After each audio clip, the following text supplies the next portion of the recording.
संतांचे उपकार मज निरंतर जागविती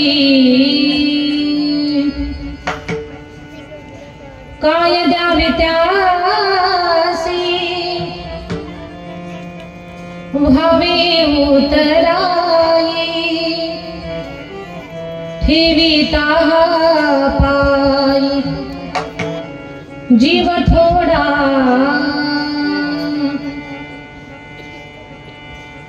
सहज बोलणे हित उपदेश करुणे सायास शिकविती तुका म्हणे वत्सा धीरुवेचे चित्ती तैसे मज येती सांभाळीत काय द्यावे त्यासी व्हावे उतराई ठेविता पायी जीव थोडा विठ्ठल विठ्ठल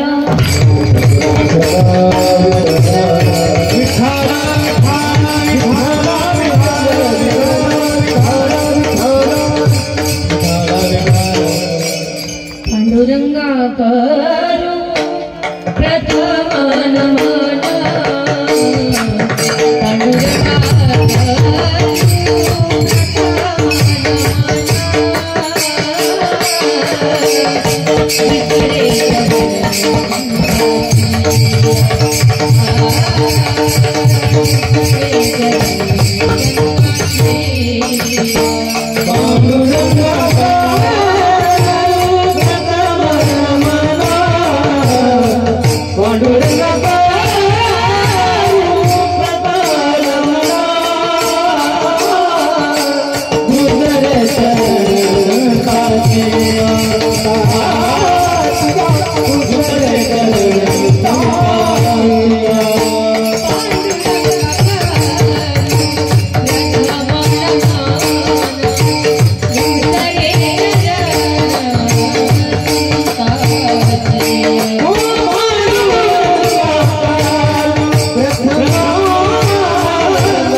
विठ्ठलाचा अनुग्रह लाधलो पावन झालो चराचरी श्री गुरुचरण सरोज रज निज मन मुकुर सुधारी बरणौ रघुवर विमल जसो जोदायक फलचारी बुद्धिहीन तनु जानिके सुमिरो पवन कुमार बल बुद्धि विद्या देहु मोहि हरहु कलेश विकार जयांचे केले स्मरण होय सकळ विद्येचे अधिकरण तीच वंदो श्री चरण श्री गुरूंचे नमस्कार आता विठ्ठल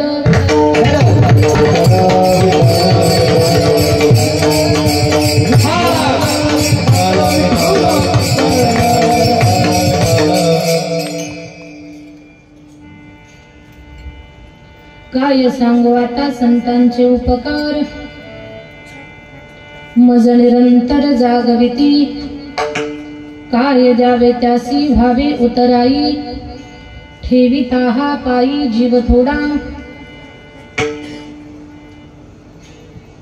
प्रस्तुत कीर्तन रूपे सेवेसाठी निवडलेला अभंग महान भगवत भक्त श्रीमंत संत वैराग्याचे महामूर्ती वैराग्याचं ज्वलंत प्रतीक असणारे सदेह वैकुंठाला जाणारे पाचव्या वेदाचे निर्माते विश्ववंद्य जगद्गुरु तुकोबरायांचा चारचरणाचा सर्वांच्या परिचयाचा लक्षातील अशा अर्थाचा आणि संतांचं आपल्या सगळ्यांच्या जीवनामध्ये किती मोलाचं महत्व आहे या महत्वाच्या गोष्टीचं चिंतन करणारा अभंग हा सप्ताह हा धार्मिक उत्सव याच्यामध्ये चालणारा अन्नदान याच्यातलं ज्ञानदान याच्यातलं सेवादान श्रमदान अगदी आपण जो आपला वेळ या धर्ममंडपामध्ये घालवत आहोत या सगळ्या गोष्टी आपल्या जीवनामध्ये किती मोलाच्या आहेत त्याचं महत्त्व पटवून देणारे संत ते आपल्या जीवनामध्ये किती मोलाचे आहेत या अतिशय महत्त्वपूर्ण गोष्टीचं चिंतन करणारा अभंग आज या सप्ताहात 6व्या दिवसाच्या कीर्तनासाठी निवडलेला आहे। खरं तर 10-11 दिवसाचा हा कीर्तन महोत्सव आहे। भालेगाव बाजार हे गाव केवळ साधारण गाव नाहीये, हे गाव मोठं बाजारपेठेचं गाव आहे, शहराच्या जवळचं गाव आहे। इथपर्यंत या गावाची ओळख नाहीये, तर हे गाव तीर्थक्षेत्र आहे, पुण्यभूमी आहे। कारण पंढरीचा विठोबा नाही घडविला नाही बैसविला, अगदी तसंच रूप शेतामध्ये काही नांगरत असताना साक्षात पंढरीश पांडुरंग परमात्मा आपल्या गावाला प्राप्त झाले किंवा आपल्या गावामध्ये ते प्रगट झाले। एवढं मोठं भाग्य या गावाला प्राप्त झालेलं आहे। हे गाव पुण्यभूमी आहे आणि या गावामध्ये होऊन गेलेले थोर संत पुरुष श्री संत सोनाजी महाराज अखंड पंढरीची वारी करणारं व्यक्तिमत्व आणि त्या महात्म्याचा काय तो सेवेचा प्रभाव असेल, काय असेल, पांडुरंग परमात्माची इच्छा झाली आणि या गावाला साक्षात म्हणजे भालेगाव बाजार ठीक आहे, आपल्याला रेकॉर्डला हे सगळं नाव आहे, या नावानंच गावाची ओळख आहे किंवा या नावानं या गावाला ओळखतात, हा सगळा जरी भाग असला ना तरी भालेगाव बाजार हे फक्त भालेगाव बाजार नाही तर याला प्रति पंढरपूर म्हणायला सुद्धा काही हरकत नाही। धाकटी पंढरी म्हणा, प्रति पंढरपूर म्हणा, छोटं पंढरपूर म्हणा आणि कार्तिक मासातला हा भव्य कीर्तन सोहळा पाहता आज पंढरीत जी गर्दी आहे ती पंढरी मोठी आहे म्हणून त्या संख्येमध्ये गर्दी आहे, आपली पंढरी छोटी आहे पण त्या छोट्या पंढरीच्या मानाने ही गर्दी सुद्धा पंढरीपेक्षा काही कमी नाही। आपल्या सगळ्यांचा उत्साह प्रचंड या कार्यक्रमासाठी असणारा प्रतिसाद तुमच्या अंतःकरणातला भक्तिभाव अगदी सगळं तुडुंब या ठिकाणी भरून वाहत आहे। खूप चांगल्या पद्धतीने आपण कार्यक्रमाचं नियोजन केलं। याही अगोदर 1-2 वर्ष मला 2-3 वर्षापूर्वी आपल्या गावामध्ये कीर्तनाचा योग प्राप्त झाला होता, त्याच्यानंतर बऱ्याच वेळा संपर्क झाला। मग उपसरपंच असतील, आपले कृष्णा महाराज सुरडकर असतील, ही बरीचशी मंडळी मला संपर्क करायची पण सेवा काही बसत नव्हती। आपल्या सगळ्यांच्या वतीनं कृष्णा महाराजांनी मला फोन केला, उपसरपंच देखील मला फोनवरती बोलले आणि आजच्या दिवसाची सेवा मी माझ्याकडे स्वीकारली। आम्ही इथे येऊन पोहोचलो। या कीर्तनात जी व्यवस्था, जे काही एक नियोजन आहे ते अतिशय अप्रतिम आहे या बाबतीमध्ये पूर्ण गावकऱ्यांचं कौतुक म्हणून त्यांच्याकरता एकदा टाळी वाजली पाहिजे. व्यासपीठावरती अनेक महात्मा मंडळी आहेत, मला सर्वांचा परिचय नाहीये. आपल्या सगळ्यांच्या चरणावरती मी सादर वंदन करते. सगळी टाळकरी मंडळी मस्तक आहे पायावरी या वारकरी संतांच्या. अगदी इथे आम्हाला स्वराची साथ देणारे हरिभक्त परायण दिगंबर बाबा आहेत. गायनाची उत्कृष्ट साथ देणारे हरिभक्त परायण आकाश महाराज हरिभक्त परायण, राम महाराज आणि विशाल महाराज. विशाल बाबाची माझी ओळख आहे, पण प्रसंगाला मेमरी हँग होते कधी कधी, नाव लक्षात राहत नाही. त्या छोट्या छोट्या बालिका टाळ घेऊन उभ्या आहेत. त्या लेकरांचे कौतुक आहे. चोपदार असतील, विणेकरी असतील, सगळी शोभा अतिशय सुंदर आहे. या कार्यक्रमाला आपल्या कॅमेऱ्याच्या माध्यमातून, युट्यूब चॅनलच्या माध्यमातून या सुंदर सोहळ्याला जिवंत ठेवण्याचं काम जी सगळी युट्यूबवाले आमचे भावंड करतायत, त्या सगळ्यांसाठी एकदा जोरात टाळी वाजवूयात आपण. आणि साऊंड सिस्टम एक नंबर आहे, त्यांची सुद्धा सेवा कौतुकास्पद आहे. सगळी गायक वादक मंडळी, साऊंडवाले दादा, सगळी गुणवान माणसं, या सगळ्यांचं कौतुक म्हणून एकदा टाळी वाजवू आपण. परिसरातून पंचक्रोशीतून आलेले भाविक जन, या पूर्ण परिसरातून भाविक आलेले आहेत. त्या भागात जी काही गावं आहेत त्या गावांची नावं आम्हाला माहिती नाहीयेत, पण या पूर्ण परिसरातून आलेल्या प्रत्येक श्रोत्याचं, प्रत्येक भगवत भक्ताचं भालेगाव बाजार या गावाच्या वतीनं अंतःकरणपूर्वक स्वागत आहे. गावातील महिला, पुरुष, लहान थोर मंडळी, या सगळ्यांच्या मध्ये ईश्वराचं चिंतन पाहू. माझ्या सोबत असलेली वाशिमच्या भागातली आमची अपेक्षाताई पवार, बाकी काही माझ्या विद्यार्थिनी आहेत. तुमच्या नांदुरा आणि या भागातल्या काही मुली माझ्याकडे शिकायला आहेत. आज ती मुलगी कीर्तनासाठी आलेली आहे, आर्या फाटे म्हणून, आणि तिचे आई वडील सुद्धा. बाकी सर्व परिचित अपरिचित मंडळी, ज्ञात अज्ञात महाराज मंडळी, इथे कोणी कथाकार, कीर्तनकार, प्रवचनकार असतील, त्या सगळ्यांच्या मध्ये ईश्वराचं चिंतन पाहू. आपल्याकडे भागवत कथा आहे, आणि भागवत कथा महाराष्ट्रभर असं ज्यांचं नाव आहे, भालेगाव बाजार या गावाला अगदी ज्यांनी आपल्या कथा कीर्तनाच्या माध्यमातून महाराष्ट्र आणि महाराष्ट्राच्या बाहेर पोहोचवलं, असे आदरणीय हरिभक्त परायण शालिग्राम महाराज सुरळकर महाराजांच्या पवित्र अशा श्रीमुखातून आपण कथा श्रवण करत आहात. आणि महाराजांच्या रूपानं या गावाला एक खूप मोठं आध्यात्मिक वैभव प्राप्त झालेलं आहे. बाकी सर्व परिचित अपरिचित मंडळी, या सगळ्यांच्या मध्ये आपण ईश्वराचं चिंतन पाहणार आहोत.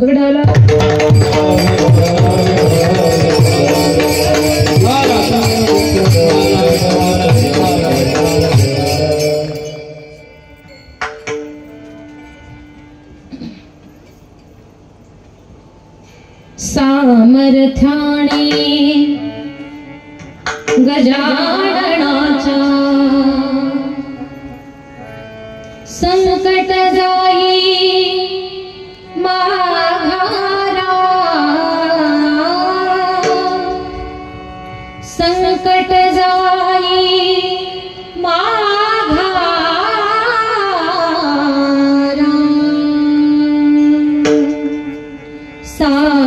सामर्थ्याने गजाननाच्या संकट जाई माघारा,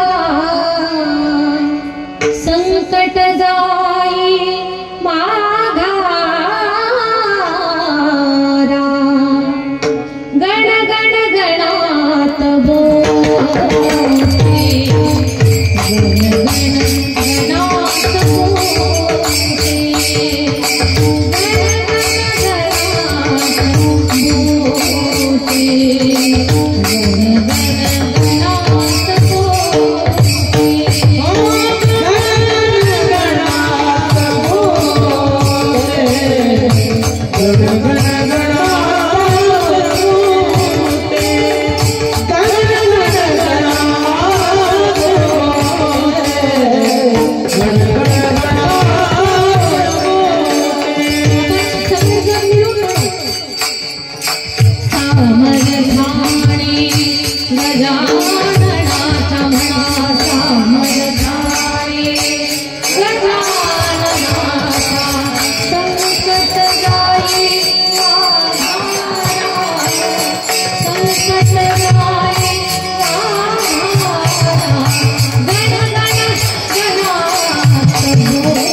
या सुंदर व्यवस्थेमध्ये जगद्गुरु तुकोबारायांचा अभंग सेवेसाठी निवडलेला आहे.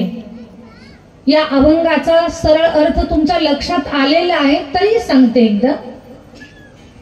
जगद्गुरु तुकाराम महाराज अभंगाच्या माध्यमातून आपल्याला खूप चांगला संदेश देत आहेत. जगद्गुरु तुकोबाराय सांगतात की संतांचे आपल्यावरती प्रचंड मोठे उपकार आहेत की त्या उपकाराला आपण अभिव्यक्त शब्दामध्ये करू शकत नाही. जिथे सरस्वतीनं ज्यांच्या वाणीचा संग केला आणि ती सरस्वती अभंग रूपात साकारली, त्या तुकोबारायांच्या शब्दांना मर्यादा लागली आणि तुकोबाराय म्हणतात काय सांगू आता. कुणाबद्दल? संतांच्या उपकाराबद्दल. काय सांगू आता? संतांचे उपकार. काय उपकार आहे सगळ्यात मोठा संतांचा? मज निरंतर जागविती. संत जागवतात पण त्याच्यात निरंतर शब्द फार मोलाचा आहे, कारण सततचे प्रयत्न, सततचे कष्ट, सततचा प्रयास साधारण माणूस करू शकत नाही, ते संतच करू शकतात. म्हणून निरंतर जागवण्याचं काम संत आपल्याला करतात. हा प्रचंड मोठा उपकार आपल्यावरती संतांचा आहे. त्यांच्या त्या उपकाराला अभिव्यक्त करणं अशक्य आहे. त्या उपकारातून उतराई येऊन फार कठीण आहे. माणसाला सगळ्यात जास्त प्रिय स्वतःचा प्राण आहे, पण तो प्राण जरी आपण संतांच्या चरणावरती काढून ठेवला, तुम्ही सप्ताहासाठी देणगी देताय, अन्नदान देताय, अगदी काय असेल ती सेवा देताय, ती कमी आहे. जिथे प्राण सुद्धा अर्पण केले तर ते कमी आहे, बाकी गोष्टी तर फार गौण राहिल्या. काय द्यावे त्यासी व्हावे उतराई, ठेवीत आहा पायी जीव थोडा. जीव जरी काढून ठेवला याचा अर्थ मी पूर्ण समर्पण केलं तरी ते कमीच आहे. संतांचा प्रभाव एवढा विशेष आहे. संतांच्या सहज बोलण्यातून जगाचं कल्याण होत आहे आणि हे सगळ्यांना माहिती आहे, म्हणूनच लोकांची इथे गर्दी आहे. लोक इथे कीर्तनकार पाहण्यासाठी किंवा कोण किती कीर्तन करण्यासाठी आलेले त्याच्यासाठी नाही आलेले. सगळ्यांची श्रद्धा संप्रदायावरती आहे, आपल्या धर्म परंपरेवरती आहे, आपल्या भालेगाव बाजारमध्ये असणाऱ्या भगवान स्वयंभू विठ्ठल भगवंतावरती आहे, सोनाजी महाराजांच्या चरणावरती आपल्या सगळ्यांची श्रद्धा आहे. आणि गजानन महाराजांच्या कृपा आशीर्वादानं परमार्थ, सत्कर्म, नामस्मरण, सेवा, उपासना, सत्संग हे फक्त आपल्या वाणीपुरतं मर्यादित नाही राहिलेलं, हे फक्त रोमारोमात नाही, तर हे आपल्या रक्ताच्या कणाकणामध्ये आहे. म्हणून आपण सगळेजण इथे आहोत. संतांच्या सहज बोलण्याचा प्रभाव, सहज बोलणे, हित उपदेश करुणी सायास शिकविते. संतांच्या सहज बोलण्यातून जगाचं भलं होतंय हे सगळ्यांना माहिती आहे. फरक तर पहा, तुमच्या आमच्या सहज बोलण्यातून एखाद्याच्या घरात पेटतंय, संतांच्या सहज बोलण्यातून जगाचं कल्याण होतं किंवा पेटलेलं दिसतं. हा संतांचा प्रभाव आहे. कोणीतरी विचारलं, संत एवढे कृपाळू आहेत, एवढे दयाघन आहेत, एवढे करुणा करणारे आहेत, रात्रंदिवस जगत कल्याणासाठी प्रयत्न करणारे आहेत, एवढी तळमळ का बरं, कशासाठी, त्यांचा नेमका साधकाबद्दल भाव कसा आहे? उत्तर मिळालं, गायीचा बछड्याबद्दल जसा आहे तसाच साधूचा साधकाबद्दल आहे. तू तुका म्हणे वत्स धेनू वेचे चित्ती तैसे मज येती सांभाळीत.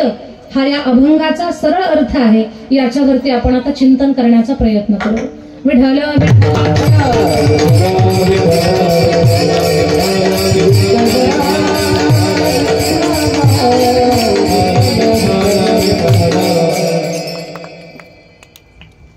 खरं तर संतांचं तोंड भरून वर्णन करतायत जगद्गुरु तुकोबाराया. संतांचं मनभर वर्णन करतायत, त्यांचं महात्म्य सांगतायत. संत आपल्या जीवनामध्ये किती, संत हे स्थान आपल्या जीवनात किती मोलाचं आहे, किती महत्वाचं आहे. त्यांच्याशिवाय खरंच माणसाच्या जीवनाला सौंदर्य नाही आणि सफलता सुद्धा नाहीये. संतांच्या बाबतीत खूप जगद्गुरु तुकोबाराय सुंदर सांगतायत. पण कधी कधी मनात एक प्रश्न उभा राहतो, एखाद्याचं महत्व पटवून देण्यासाठी ती व्यक्ती सुद्धा तेवढ्या अधिकाराची असावी लागते. मग जगद्गुरु तुकोबाराय काही साधारण नाहीयेत. ते उच्च कोटीचे परमहंस पदाला किंवा त्याही पेक्षा उंच पदाला प्राप्त झालेली दिव्य विभूती. खरं तर जगद्गुरु तुकाराम महाराज एवढे श्रेष्ठ महात्मे आहेत. कधी कधी बोलण्यातून अतिशयोक्ती होऊ नये किंवा शब्दांची मर्यादा माझ्याकडून मोडू नये, पण अंतःकरणातला भाव जिभेवरती येतो आणि तो वाणीद्वारे व्यक्त होतो. वैराग्य शब्दाला सुद्धा ज्यांच्या चरित्रामुळे वैराग्य प्राप्त झालं एवढे श्रेष्ठ जगद्गुरु तुकोबाराय आहेत. महाराजांचा अधिकार, महाराजांचं महिमान, महाराजांचं सामर्थ्य, या सगळ्या गोष्टी जर आपण पाहायला गेलो ना तर महाराजांच्या चरित्रामध्ये प्रत्येक गोष्ट आपल्याला आश्चर्यकारक दिसते. आश्चर्यकारक. जगद्गुरु तुकोबारायांचे चरित्र हे आश्चर्यानं भरलेलं आहे. तुम्ही सगळेजण जागे राहून कीर्तन ऐकताय आणि आज विशेष एकादशी आहे. भाजी भाकरीचं जेवण असलं की पोट गच्च असतं आणि कधी समाधी लागेल काही सांगता येत नाही. पण आज काही समाधी लागायचा प्रश्नच नाही, कारण नावच आजच्या खाण्याचा फलाहार आहे. बरी तो फलाहार जेवणापेक्षा वजनाचा असेल जास्त, पण त्याला आपण फलाहार म्हणतो. तर मला एवढं सांगायचं आहे तुम्हाला, सगळे जागे राहून माझं बोलण्याकडे लक्ष देत आहेत. आणखी लक्षपूर्वक ऐका. जे महात्मे संतांचं वर्णन करतात, संतांचं महात्म्य सांगतात, ते जगद्गुरु तुकोबाराया उच्च कोटीचे संत महात्मे आहे. त्यांचं महिमान, त्यांचं श्रेष्ठत्व, त्यांच्याबद्दल किती बोलावं. जगद्गुरु तुकोबारायांच्या चरित्रामध्ये अशा काही आश्चर्यकारक गोष्टी आहेत ना, ते पाहिलं की असं लक्षात येतं, हा दिव्य विभूती, अधिकारी महात्मे, याच गोष्टी आपल्या तोंडून बाहेर पडतील. माझं बोलणं जास्त तुम्हाला जड जाऊ नये म्हणून सोप्या भाषेमध्ये सांगण्याचा प्रयत्न करते. जगद्गुरु तुकोबारायांच्या चरित्रात आपल्याला खूप काही आश्चर्य पाहायला मिळतात आणि त्यांच्या श्रेष्ठ संतत्वाचे ते पुरावे आपल्याला प्राप्त होतात. एक साधी गोष्ट सांगते. मी आता बोलले की तुकोबारायांच्या चरित्रामध्ये आपल्याला खूप सारे आश्चर्य पाहायला मिळतात, पण सगळ्यात पहिला प्रश्न आहे, आश्चर्य म्हणजे काय? महिला मंडळ झोपल्या का? आश्चर्य म्हणजे काय? माझ्या बुद्धीनं मी केलेली व्याख्या तुम्हाला सांगते. एखादी गोष्ट होणेच नाही पण ती घडली, आपण म्हणतो आश्चर्य झालं. हे होऊ शकत नाही पण ते घडलं, आपण त्याला आश्चर्य म्हणतो. आणि अशा आश्चर्यकारक गोष्टी तुकोबारायांच्या चरित्रात आपल्याला खूप पाहायला मिळतात. माझ्यासोबत फक्त खरं बोला. देहासहित वैकुंठाला जाणे या मृत्यू लोकामध्ये शक्य आहे का? नाही.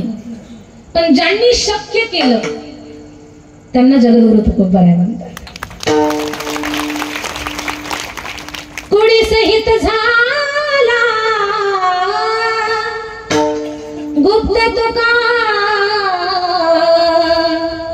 कुडी सहित झाला गुप्त तुका.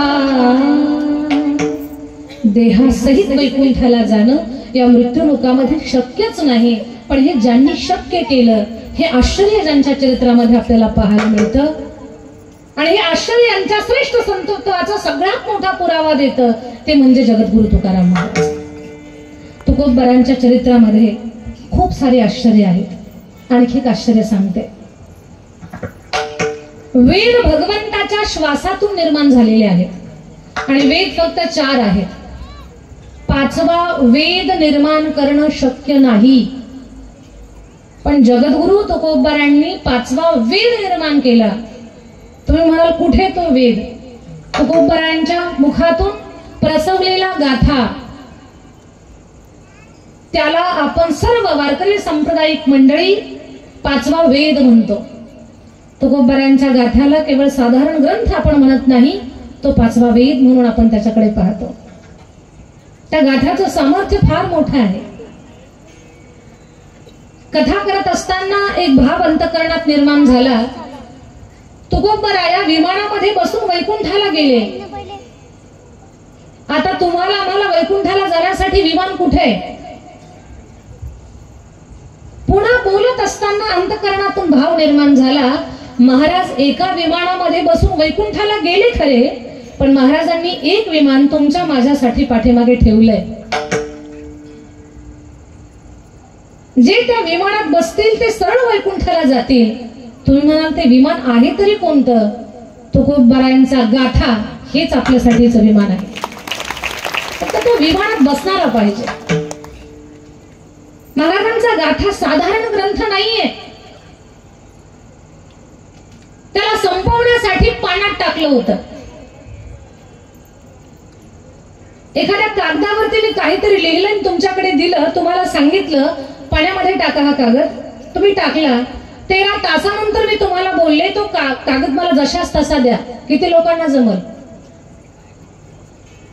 समाधीत नाहीत ना अजून. पाण्यामध्ये टाकलेला कागद 13 तासानंतर किती लोकांना द्यायला जमेल? जशाच तसा नाही. आणि त्यात मध्ये त्या कागदाला अगदी दगडाला तो गुंडाळून आतमध्ये सोडलाय. तो जशाच तसा मिळणं शक्यच नाहीये. 13 तासानंतर कागद जशाच तसा मिळू शकत नाही. 13 दिवसानंतर तो ग्रंथ जशाच तसा प्राप्त झाला आणि लाह्यासारखा दगडासहित तरला. जडी दगडासहित वह्या, जडी दगडासहित वह्या, जडी दगडासहित वह्या, जडी दगडासहित वह्या, जडी दगडासहित वह्या, जडी दगडासहित वह्या, जडी दगडासहित वह्या, जडी दगडासहित वह्या.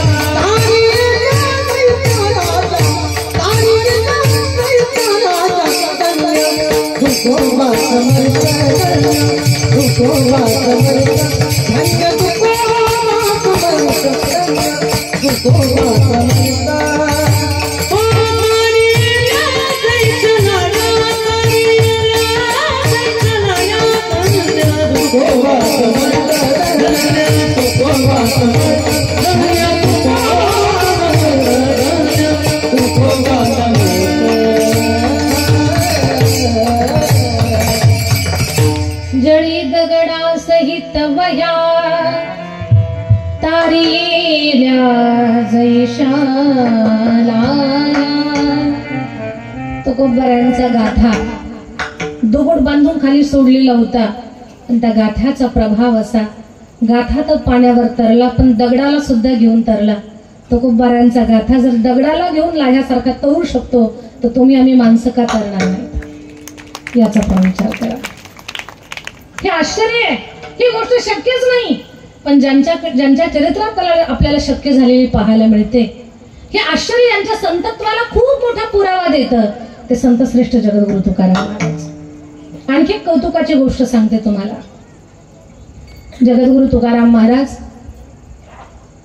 यांचं नाव ऐकलं ना यम घाबरतो. तुकाराम तुकाराम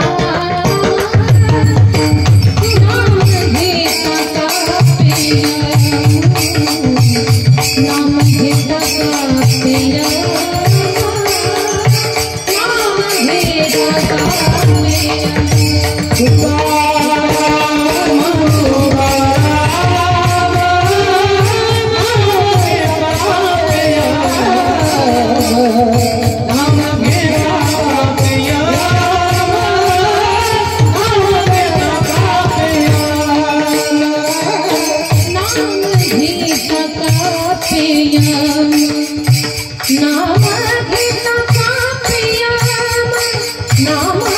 घेता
घेता कापे यम. ही आश्चर्याची गोष्ट आहे. यमानं अरिष्ट शक्तीने तुकोबारायांच्या नावाला घाबरणं हे थोडं आश्चर्यकारक वाटतंय. कारण इथून पाठीमागे आम्ही असंच ऐकलंय, देवाच्या नावाला भूत, अरिष्ट शक्ती, यम वगैरे घाबरतात, इथपर्यंत आम्ही ऐकलंय. पण आज आम्हाला ऐकायला मिळते 350 वर्षापासून तुकोबारायांच्या नावाला यम घाबरतो. देवाच्या नावाला घाबरणं साहजिक आहे. या दोन्ही गोष्टींना थोडंसं पटवून देताना तुमच्या सोबत मला थोडासा संवाद करावा लागेल. देवाच्या नावाला यम, भूत, वेताळ, अरिष्ट शक्ती, अनिष्ट शक्ती घाबरतात. कशा घाबरतात एक पहा. एक असं देवाचं नाव आहे की त्या नावाला भूत घाबरतात. बरं, त्या देवाचं नाव कोणतं मी ते तुमच्या तोंडातून बाहेर काढते, तुम्ही माझ्यासोबत बोला. कल्पना करा, कल्पना करा म्हणते मी, खरं खरं नाही का. या कल्पना करा, कधीतरी रात्री 12 नंतर गावच्या स्मशानभूमीतून आपल्याला येण्याचा योग यावा आणि आपण एकटेच असावेत. रात्री 12च्या नंतरची वेळ असावी. आपण स्मशानभूमीमध्ये पाय टाकला की सारी गावातली लाईट जावी आणि आपल्या जवळचा मोबाईल सुद्धा स्विच ऑफ व्हावा. गावातली लाईट गेली, मोबाईल स्विच ऑफ झाला. 4-2 पावलं तुम्ही पुढे चालत गेलात की मग लक्षात यावं आज अमावस्या आहे. आणि अमावस्या आहे हे लक्षात आलो की मग बालपण आठवावं. लहानपणी आजोबानं सांगितलेलं असावं, पप्या स्मशानातल्या वडाच्या झाडाखाली अमावस्येच्या रात्री 12 नंतर निघतं बरं. नसलं तरी दिसायला लागतं, वेगळे वेगळे आवाज यायला लागतात. आपण एवढे घाबरतो, एवढे घाबरतो, आपल्या तोंडातून एक नाव बाहेर येतं. कोणतं? राम. बरोबर. असं काही प्रयोग तर नाही झालेला ना अगोदर, कारण एवढं पटकन उत्तर देता तुम्ही सगळेजण. आपोआप आपल्या तोंडातून नाव बाहेर येतं राम. का? आपल्याला शिकवलंय राम नामाला भूत घाबरत. आणि रामच नाव येतं त्यावेळेला, दुसरं कोणतंही नाव आपल्या तोंडाला येत नाही. याचा अर्थ असा आहे, राम नामाला भूत घाबरत. याच्यासाठी आणखी एक पुरावा देते मी. संतश्रेष्ठ गोस्वामी संत तुलसीदासजी शौचाला जायचे आणि वापस येताना डब्यात उरलेलं पाणी एका झाडाच्या बुडाला टाकायचे. त्यांचा रोजचा हा नित्यक्रम. शौचाला जावं, वापस येताना डब्यातलं उरलेलं पाणी झाडाच्या बुडाला टाकावं. आणि एक दिवस असं झालं, जिथे ते पाणी घालत होते ना तिथून एक भूत प्रगट झालं. हा हा हा हु हु हु करत ते भूत प्रगट झालं. ते भूत म्हणतं, महाराज मी भूत आहे, मी तुमच्यात प्रसन्न झालो आणि तुमचा माझ्यावर उपकार आहे. तुम्हाला जे पाहिजे ते मी देऊ शकतो, तुम्ही फक्त मागा. तुम्हाला 10 तोळ्याची अंगठी देऊ, 20 तोळ्याचं लॉकेट देऊ, तुम्हाला 1 लाख रुपयाचा मोबाईल फोन देऊ, फिरायला गाडी देऊ, काय काय देऊ मी तुम्हाला, तुम्ही फक्त मागा. तुळशीदासजी म्हणतात, का रे बाबा एवढ्या महागड्या वस्तू तू बोलतोयस, तुम्हाला काय देऊ काय देऊ, तुझ्याकडे याचे काही दुकानं आहेत का? म्हणे माझ्याकडे दुकानं नाहीयेत, पण दुसऱ्याच्या दुकानातला माल आपलाच आहे. म्हणे कसं काय? आणि त्या दुकानातून माल आणताना तुला विचारावं लागणार नाही का? तुला कोणी रागावणार नाही का? म्हणे विचारायची गरजच नाही. मी न विचारता कुणाचीही वस्तू उचलून आणू शकतो, कारण मी भूत आहे. मी न विचारता कुणाच्याही दुकानातली घरातली वस्तू उचलून आणू शकतो. न विचारता दुसऱ्याच्या घरातल्या वस्तू उचलणारी माणसं नसतात, ती भूत असतात. माणूस हे काम करत नाही, हे कुणाचं काम आहे? भूतांचं काम आहे. मला परमिशनची गरज नाही, मी न विचारता वस्तू आणू शकतो. महाराज तुम्ही फक्त मागा, तुम्हाला काय पाहिजे ते मागा. मागा मागा मागा मागा. तुळशीदासजी म्हटले, का रे बाबा सारखं मागा मागा म्हणतोय, खरंच मी मागितलेलं देशील काय? महाराज मागून पहा, मी तुम्हाला देईल. गोस्वामी संत तुळशीदासजी म्हणतात, ठीक आहे, मी मागेल ते देणार असशील तर मला एकच दे, मला राम भेट घालून दे.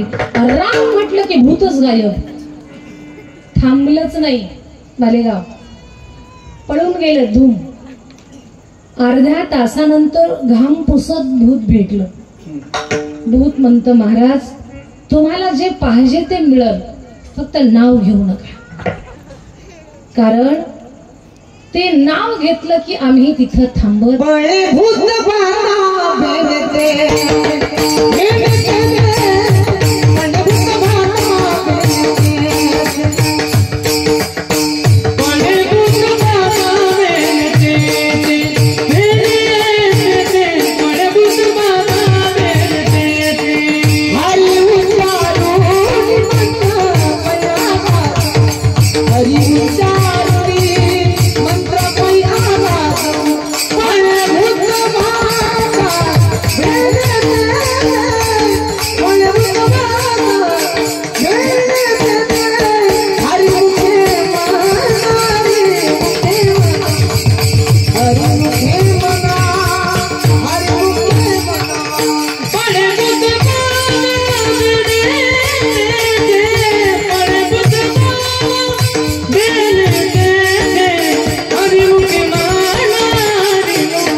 तिथे राम नामा पुढे भूत थांबत नाही. जिथे भजन आहे तिथं भूत थांबत नाहीत.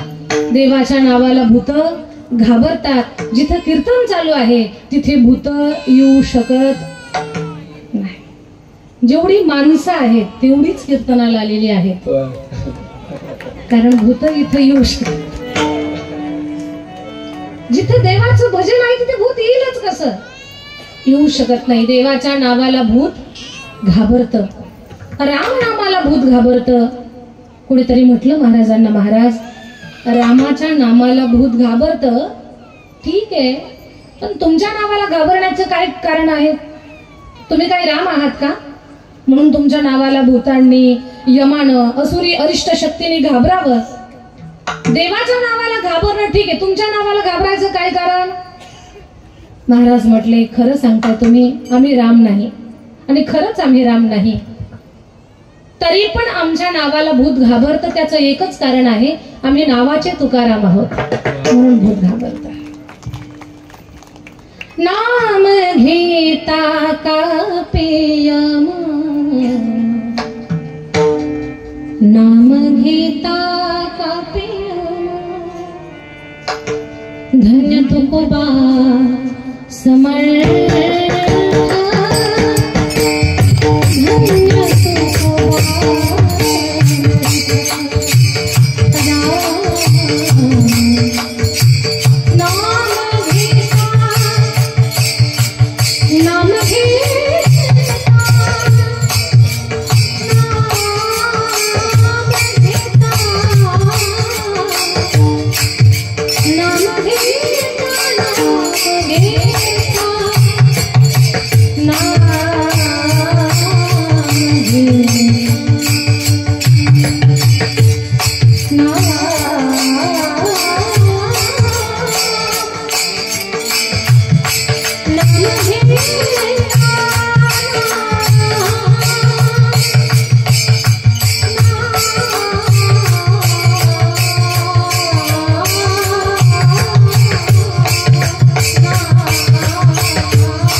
ही आश्चर्यकारक गोष्ट ज्यांच्या अद्वितीय सामर्थ्य आणि श्रेष्ठ संतत्वाचा खूप मोठा प्रबळ पुरावा देते, अशा खूप साऱ्या गोष्टी जगद्गुरु तुकोबारायांच्या चरित्रात पाहायला मिळतात। असे अधिकाराच्या एक एक गोष्टीनं ज्यांचं चरित्र सुंदर सजलेलं आहे, असे अधिकारी संत श्रेष्ठ जगद्गुरु तुकाराम महाराज अभंगाच्या पहिल्या चरणामध्ये साधू काय सांगू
गायनाचार्य आणि मृदंगाचार्य यांच्यासाठी एकदा जोरात टाळी वाजवा। फार सुंदर आणि अप्रतिम गायन करतायत आणि आपण फार सुंदर वाजवताय।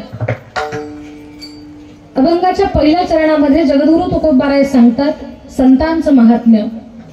काय सांगू आता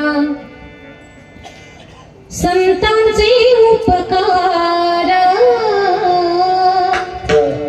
काय सांगू आता संतांचे उपकार, काय सांगू आता संतांचे उपकार। मज निरंतर जागविती पहिलं चरण थोडंसं त्याच्यावर अभ्यास करत असताना उपकार शब्दाचा थोडा आपण अभ्यास करू. रोजचं जीवन जगत असताना उपकार अपकार हे सगळे शब्द आपल्या दैनंदिन बोलण्यात, वागण्यात, जगण्यात, व्यवहारात येत असतात. उपकार हा शब्द आपल्याला खूप व्यवस्थित कळावा याच्यासाठी एक उदाहरण सांगते. उपकार आणि अपकार दोन्ही गोष्टी एकाच उदाहरणातून कळतील. लक्ष देऊन ऐका. आणि हे उदाहरण खास जे अजून कीर्तनात हजर नाहीत त्यांच्यासाठीच आहे. लक्ष देऊन ऐका. एक शेतकरी गृहस्थ होता.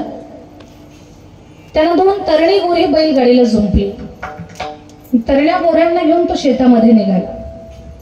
आपण बऱ्यापैकी शेतकरी बांधव आहोत कीर्तनामध्ये बसलेले. आपल्या सगळ्यांना माहिती आहे तरणी गोरी बैलगाडीला जुंपली. तरण्या गोऱ्यांना शिस्तीमध्ये चालायची सवय नसते. ती वदाडाक फदाडाक फदाडाक फदाडाक फदाडाक कशी बशी शेतात पोहोचले. त्या माणसानं दिवसभर शेतातलं काम पाहिलं आणि संध्याकाळी घरी येताना पुन्हा ती तरणी गोरी बैलगाडीला जुंपली आणि तो घराकडे निघाला. पण जसं गाव जवळ आलं तशी बैल सुसाट पळायला लागली. आपल्या सगळ्यांना माहिती आहे गाव जवळ आलं की बैल सुसाट पळतात.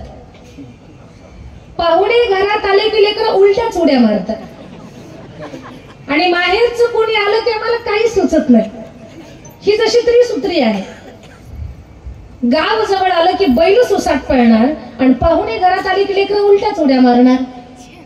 लेकरं पाहुणे घरात आल्यानंतर लेकरं उड्या का मारतात त्याचं उत्तर अजून सापडलेलं नाही. भालेगाव बाजार मधली लेकरं उड्या मारत नाहीत का? आणि अशा उड्या मारणार, उलट्या उड्या मारणार. कोणती उडी म्हणतात त्याला? कोलांटी उडी. अशी उडी करणार. बरं उडी मारू द्या, मी काही उडीच्या विरोधात नाही. शहाणी माणसं मारतात लेकरांना. लेकरांना उड्या मी काही उडीच्या विरोधात नाही. पण आई जवळ उडी मारावी, वडिलांच्या जवळ उडी मारावी. कार्ट्यांना हेही कळत नाही पाहुण्यांच्या थोबाडावर उड्या मारतात. एक म्हातारा पाहुणा 2च दात कार्ट्यानं उडी मारली, धडा, दोन्ही दात गायब. ज्या घरनं म्हातारा आलं होतं त्या घरातली माणसंच घरात घेणं. जाताना असं नव्हतं, येताना असं. पाहुणे घरात आले की लेकरं गोंधळ घालतात. तसं गाव जवळ आलं की बैल सुसाट पळतात. बैल बेफाम पळायला लागली. पळता पळता बैलाच्या नाकातली व्यसन तुटली. गाडीवरचा ताबा सुटला. गाडी चालक घाबरला. रस्त्यावरच्या लोकांना सांगू लागला, दादा गाडीवरचा माझा ताबा सुटलाय, आपण बाजूला सरका. बैलाच्या नाकातली व्यसन तुटली. चाक तुमच्या पायावरनं जाईल, दुखापत होईल, आपण बाजूला सरका, मला सहकार्य करा. लोक फार समजदार होते हो. भालेगाव मधली होती. त्या रस्त्यावरनं बाजूला सरकली आणि त्या माणसाला सहकार्य केलं. पण गाडी गावच्या वेशीत आली आणि वेशीत होती शांता काकू. नाव शांताबाई, पण भांडण केल्याशिवाय खाल्लेलं सुद्धा पचत नाही. फार कठीण शांता काकू. शांता काकू दिसली भांडकुदळ बाई गावातली. हा माणूस तर त्याचे हातपायच गळाले. घाबरला तो, घाम फुटला. काकूंना हात जोडतो, काकू माझा गाडीवरचा तावा सुटला, बैलाच्या नाकातली व्यसन तुटली, हात जोडतो मी तुम्हाला, पाया पडतो मी तुमच्या, बाजूला सरका. चाक पायावरनं जाईल, दुखापत होईल तुम्हाला, बाजूला सरका. काकू म्हटली नाही सरकणार बाजूला, रस्ता काय तुझ्या रिकाम्या जागा घरी गेल्यानंतर भरा. नाही सरकणार बाजूला. काकू रस्ता तुमचाच आहे, पण बाजूला सरका, चाक पायावरनं जाईल, दुखापत होईल तुम्हाला, बाजूला सरका. काकू बाजूला गेलीच नाही, त्याला तिथंच भांडत उभी राहिली.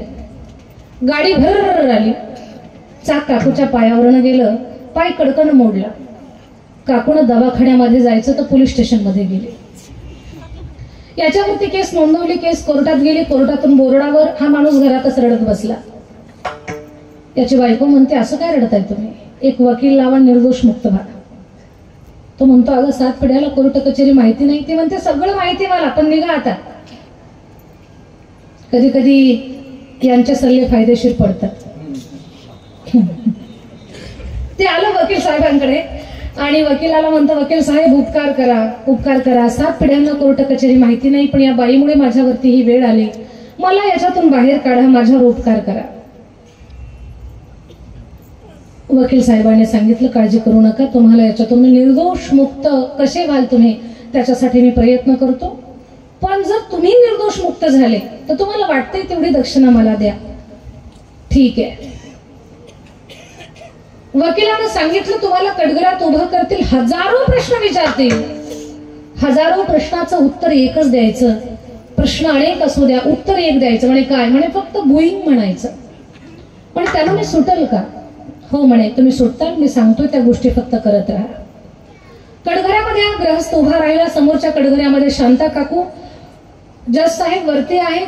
वकील आले, याला विचारलं, नाव काय तुमचं? याच्या वकिलानं शिकवलंच होतं, फक्त बुईंग म्हणायचं. हा म्हटला बुईंग. वकिलाला वाटलं याचं नाव बुईंग असेल. बरं. वडिलांचं नाव? बुईंग. वडील पण बुईंग? बरं. आडनाव? बुईंग. वकिलाला प्रश्न पडला, 3 बुईंग कसे? हा बुईंग, याचे वडील बुईंग, याचा आडनाव बुईंग, नंबर सुद्धा नाही, सगळेच बुईंग. बर. गाव? बुईंग. तालुका? बुईंग. जिल्हा? बुईंग. इथं कसे आलात? बुईंग. या बाईला कसं लागलं? बुईंग. अरे चाललंय काय? बुईंग. काही जरी विचारलं तरी बुईंगच म्हणायचे. हे सगळं ऐकून शांता काकूची तळपायाच्या आग मस्तकाला गेली. काकू म्हटले, जज साहेब मुर्दास बुईंग बुईंगच करतो. काल जोरात म्हणत होता, काकू बाजूला सरका, बाजूला सरका, बैलाच्या नाकातली व्यसन तुटली, गाडीवरचा ताबा सुटला, चाक पायावरनं जाईल, दुखापत होईल. मीच त्याला म्हटले, रस्ता काय तुझ्या? एवढं सगळं बोलला तो काल मला, आणि आज बुईंग बुईंग करतो. साहेबांच्या लक्षात आलं, हिनं हिच्या तोंडानं सांगितलं कालचा प्रकार. हा सांगत होता बाजूला सरका, पण हीच बाजूला गेली नाही. साहेबांच्या लक्षात आलं, दोषी ही बाई आहे, याचा काही दोष नाही. पकडलं तिला आणि टाकलं कस्टडीमध्ये. याला निर्दोष मुक्त केलं. हे उड्या मारतच घरी आलं. बायकोला म्हटलं, अगोदर कुरडई पापड भजे करून खाऊ दे मला पोटभर. तिनं कुरडई पापड भजे सगळं केलं. यानं 10 भजे एकदाच तोंडात भरले. ते चघळून आतमध्ये ढकलायचे. तेवढ्यात वकील दारात हजर. ओ ग्रस्त, उपकार करा, उपकार करा, उपकार करा. उपकार केला, तुम्हाला मी याच्यातून बाहेर काढलं, माझी दक्षिणा द्यायची सोडून घरी येऊन भजे खाता, माझ्या पैशाचं काय? ते म्हटलं, बुई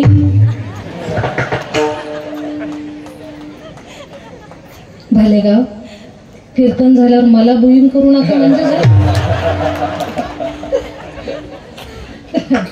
तसं काही नाहीये. भालेगाव तसं काही करणार नाही.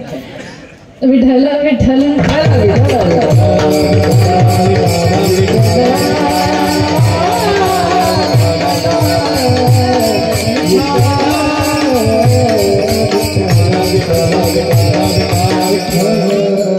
वकिलानं केला उपकार, पण त्याच्याकडनं उपकाराचा झाला अपकार. हे आपल्याला रोज व्यवहारामध्ये पाहायला मिळतं. कोणी उपकाराची जाणीव ठेवतं, कोणी ना ठेवतं, कोणी उपकाराचा अपकार करतं. उपकार अपकार हे शब्द आपल्याला कळावेत याच्यासाठी उदाहरण दिलेलं. पण संतांचा भाव, संतांच्या उपकाराची पद्धत ही फार निराळी आहे, फार न्यारी आहे. आपण उपकार करा, उपकाराची परतफेड अपकारानं करा, अथवा जाणीव ठेवा न तर ना ठेवा. अखंड जगाचं कल्याण व्हावं याच्यासाठी रात्रंदिवस त्यांना जगत कल्याणाचा ध्यास लागलेला आहे. त्या विचारानं ते चाललेले आहे. जसा गंगेचा प्रवाह अखंड आहे ना, तशी संतांचे कल्याण करण्याची, जगत कल्याणाची पद्धत ही अखंड आहे.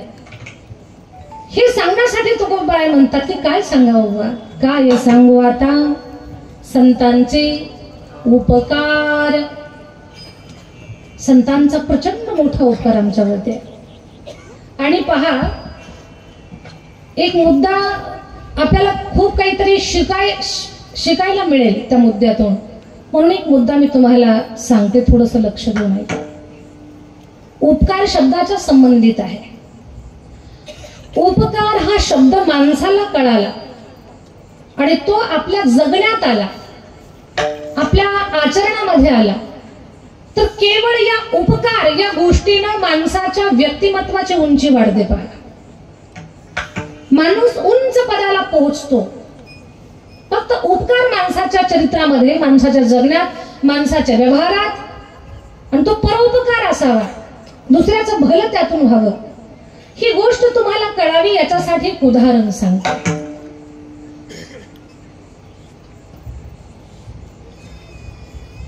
काही संत लोक एकत्र आले, जसं आपण एकत्र येऊन हा सप्ताह उभा केला, त्याची काही लोक एकत्र आले आणि त्यांनी खूप मोठा यज्ञ चालू केला, तोही जगाच्या कल्याणासाठी. यज्ञामध्ये ब्राह्मण देवता, ज्येष्ठ श्रेष्ठ मंडळी खूप साऱ्या मंत्राचा उच्चार करतायत. यज्ञाची आता पूर्णाहुती आहे. पूर्णाहुतीला खिरेचा प्रसाद बनवायचा आहे. एका व्यक्तीला सांगितलं तुम्ही खीर बनवून द्या. त्या माणसानं दूध आणलं, पिठी साखर आणली, इलायची आणली, किशमिश आणलं, किसलेलं खोबरं आणलं, तांदूळ आणले, जी खीर बनवण्यासाठी सामुग्री लागते, रवा असेल काय असेल ते सगळं आणलं आणि आता तो खीर बनवणार आहे. यज्ञ करणारे यज्ञाकडे त्यांचं लक्ष आहे आणि खीर बनवणारा खिरीची सामुग्री गोळा करतोय. पण कोणीकडनं एक साप आला आणि त्या सापानं विषाची गरळ त्या दुधामध्ये टाकली. हे खीर बनवणाऱ्याला माहिती नाहीये की आता हे दूध विषारी झालंय म्हणून.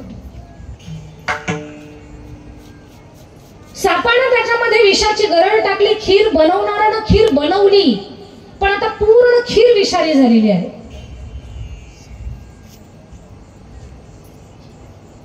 आता फक्त खीर तयार झाली, नैवेद्य दाखवायचा आणि सगळ्यांनी प्रसाद घ्यायचा. पण ही खीर जर खाल्ली तर ज्यांनी मंत्र गायले ती माणसं मरणार आहेत, कारण कुणालाच माहिती नाही ती खीर विषारी आहे म्हणून. ते फक्त एका बेडकाला माहिती होता. बेडूक तिथे डराव डराव करायला लागला, ओरडायला लागला. त्याची भाषा काही कळे नाही यांना. तो खीर बनवणारा म्हणायचा, हे मध्ये मध्येच काय येतं पायाच्या जवळ, तो ढकलून द्यायचा त्याला कधी. पण बेडकाचा प्रयत्न, खीर खाऊ नका, खीर खाऊ नका, ती विषारी आहे, माणसं मरतील, नका खाऊ खीर. पण बेडकाची भाषा कुणालाही कळत नव्हती. बेडकाला कळे ना या लोकांचा जीव कसा वाचवू, मी कसं वाचवू या सगळ्या लोकांना, समजत नव्हतं त्याला. पण बेडकानं विचार केला, म्हणजे असाही बेडूक म्हणून मी जगला तर महिना 2 महिने जगल, आणि जगून जगून बेडूक म्हणूनच जगल. मी माझ्या जीवनात काही अशी विशेष क्रांती करणार नाही, डराव डराव करल, या डबक्यातून त्या डबक्यात, या गटारातून त्या गटारात, एवढंच माझं जग आहे, याच्या पलीकडे काही नाहीये माझं जीवन. पण या लोकांचा जर जीव वाचवण्यासाठी या डबक्यातून त्या डबक्यात उडी घेण्यापेक्षा जर खिरीच्या पातेल्यात उडी घेतली, मी मरल, मला माहिती आहे मी मरल, पण माझ्या मरणानं अनेकांचे प्राण वाचतील. हा बेडकानं विचार केलाय. आपण माणसं आहोत याचा पण अभ्यास करायचा. त्या बेडकानं विचार केला, बेडूक म्हणून जगण्यापेक्षा याच्यात आहुती देऊन यांचे प्राण वाचवू आपण. आपली भाषा तर यांना कळेना. बेडकानं पाहिलं खिरीच्या गच्च पातेल्यामध्ये, उकळत्या खिरीमध्ये धडाम उडी मारली. जशी उडी मारली सारी खीर खराब झाली. बेडूक पडला. काही जण त्याला ओरडायला लागले, कुणाला? खीर बनवणाऱ्याला. तुझं लक्ष कुठं होतं, तुला कळत नव्हतं का? अरे काय करतोस तू, सगळा सत्यानाश केला तू, नैवेद्य दाखवायचा सगळा खराबा करून टाकला तू, तुझं लक्षच नाही. याला कुणी आणलं रे कामावरती? बरेच सारी लोक बरंच काहीतरी बोलत होती, पण त्याच्यातलं कुणालाच माहिती नव्हतं जे झालंय ते चांगल्यासाठी झालं म्हणून. जर खीर खाल्ली असती तर अनेक माणसं मेली असती. जे काही घडलंय त्याच्यातून अनेकांचे प्राण वाचले हे कुणालाच माहिती नव्हतं. पण याच्यातून आपण शिका. कधी सोनाच्या हातातून दुधाचा तांब्याचा धडामकन पडला तर तिला बडबड करू नका. कधी भाजीचं पातेलं सांडलं तर कुरकुर करू नका. हातातला काचेचा ग्लास पडला फुटला तर बडबड करायची नाही. भालेगाव तुम्हाला बोलते मी, हे तुम्ही शिकावं. एखाद्या गोष्टीचं नुकसान झालं, एखादी गोष्ट घडली, अनपेक्षित घडली, तर त्याच्या पाठीमागे आपलंच काहीतरी भलं आहे किंवा एखादं संकट टळलं असा अर्थ घ्या. घरात वाद होणार नाही आणि पुढचा प्रवास व्यवस्थित चालेल आपला. घरातला वाद टळल आणि सुख नांदल. वस्तूचं नुकसान झालं याचा क्लेश, याचं दुःख अंतःकरणाला होणार नाही. हे शिकायचंय. उद्या जर सुनबाईकडनं एखाद्या वस्तूचं नुकसान झालं तर तुम्ही सुनबाईला कुरकुर करणार झोपल्या का? काहीच बोलत नाही तुम्ही बालेगाव. हे तुमच्या भल्यासाठी सांगते मी. कारण जी एखादी गोष्ट घडत असते त्याच्या पाठीमागे आपलं काहीतरी भलं झालेलं असतं, आपल्यावरचं काहीतरी संकट टळलेलं असतं.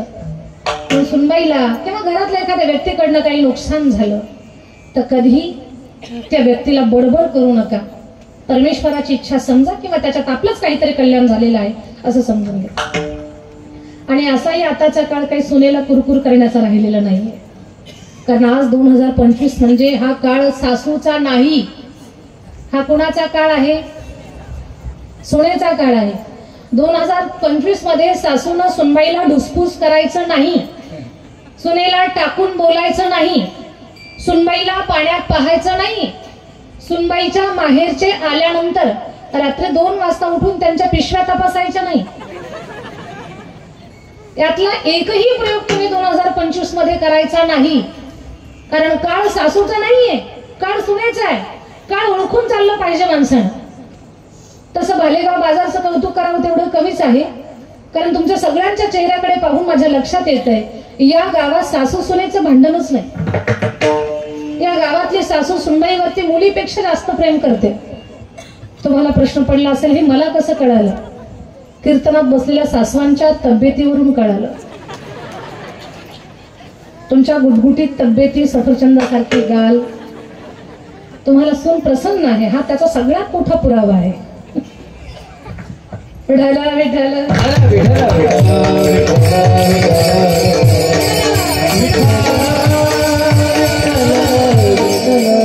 एखाद्या वस्तूचं नुकसान झालं तर कधी नाराज व्हायचं नाही, त्याच्या पाठीमागे आपलंच काहीतरी भलं आहे हा संकेत आपण समजून घ्यायचा. शास्त्र आपल्याला समजवण्यासाठी आहे, शिकवण्यासाठी आहे. आपल्या जीवनात एखादं दुःख आणि संकट उभं राहिलं तर त्याच्याही पाठीमागे काहीतरी आपल्या कल्याणाचं सूत्र दडलेलं आहे ते सांगण्यासाठी आहे. बेडूक पडला, सगळेजण बडबड करत होते पण बडबड करून उपयोग नव्हता. खीर तर खराब झालेलीच होती सगळ्यांच्या नजरेमध्ये. एक खड्डा खोदला आणि सगळी खीर त्याच्यामध्ये टाकून दिली. आता पहा, दृष्टांत इथंच संपलेला नाहीये.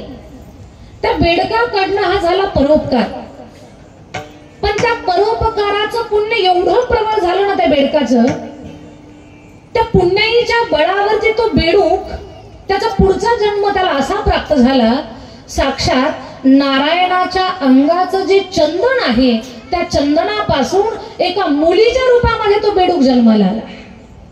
कुणाची कन्या झाला तो? साक्षात नारायणाची कन्या झाला. साधारण बेडूक, आणखी कितीतरी फेरे त्याला फिरायचे होते. 184चा फेरा काही साधारण नाहीये. अनेक फेऱ्या त्याला फिरायचं होतं, पण एवढे सगळे फेरे तर चुकले ते चुकले. पण कुठे गेला तो? सरळ नारायणाची कन्या झाला. नारायण एवढे सुंदर आहेत, पण नारायणाची मुलगी म्हणून तो बेडूक जन्माला आलेला तो काही कमी सुंदर असेल का? असा पहा, बेडूक सुंदर दिसतो का? बेडकाचं सौंदर्य सांगता तो किती सुंदर आहे. बेडका सारखा जाडजूड माणूस जरी दिसला तर माणूस म्हणतो काय बेडूक चालला रस्त्यावर. बेडूक अजिबात सुंदर नाहीये, पण त्या परोपकाराचं पुण्य एवढं घडलं त्या बेडकाकडनं की तो नारायणाची कन्या झाला. नारायण एवढे सुंदर, नारायणाची कन्या किती सुंदर असेल. ती कन्या एवढी सुंदरी, एवढी सुंदरी, एवढी सुंदरी, तिचं नाव मंदोदरी. तिचं नाव काय? मंदोदरी. आपण म्हणतो ती मंदोदरी म्हणजे मय दानवाची कन्या. हा, होती ती मयाची कन्या, पण ती नारायणानं मय दानवाला सांभाळायला दिलेली होती. आणि ती नारायणाचीच कन्या होती, नारायणाच्या चंदनापासून बनलेली होती. तिचं वैशिष्ट्य सांगते, ती महान पतिव्रता होती, ती सुंदर होती. काय नवल. तिचं एक आणखी वैशिष्ट्य, आपण जर अंगावर सोनं घातलं तर आपल्या सोन्यावर मळ चढतो, पण मंदोदरी आईनं जर अंगावर सोनं घातलं तर सोन्यातलं मळ निघून जात होता. हे तिचं वैशिष्ट्य होतं. का? ती नारायणाच्या अंगावरच्या मळापासून, चंदनापासून बनलेली होती. एका बेडकाला देवकन्या होण्याचं भाग्य प्राप्त झालं, नारायणाची कन्या होण्याचं सद्भाग्य प्राप्त झालं. असं कोणतं पुण्य त्या बेडकानं केलं? त्याच्याकडनं एकच पुण्य घडलं, परोपकार. परोपकार जर बेडकाच्या व्यक्तिमत्वाला एवढ्या उंचीवरती घेऊन जाऊ शकतं तर आपण माणसं आहोत. आपल्या जीवनामध्ये परोपकार हा भाग जर आला तर माणूस किती मोठ्या उंचीला प्राप्त होईल. संतांची उंची गगनापेक्षाही मोठी आहे, कारण परोपकार हा सगळ्यात मोठा भाग त्यांच्या चरित्रामध्ये आपल्याला पाहायला मिळतो. आणि तो व्यक्त करत असताना तुकोबाराय सांगतात, काय सांगू आता संतांचे उपकार नाही सांगू शकत, तरी अभिव्यक्त होत आहे. मज निरंतर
जागे भारे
आता जागवण्याचं काम करतात आपल्याला.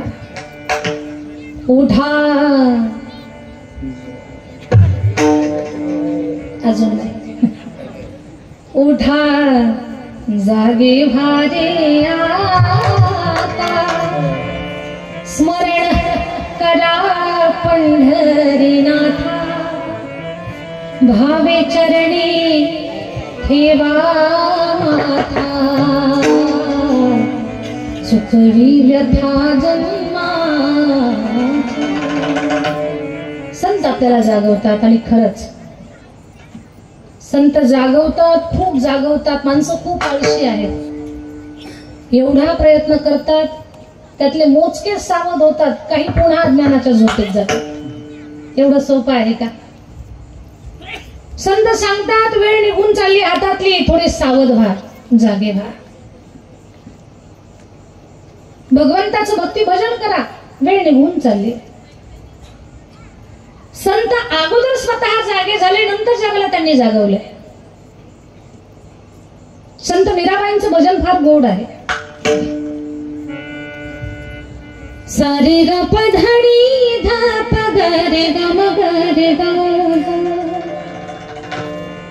सारे ग प ग रे सानी रे सानी,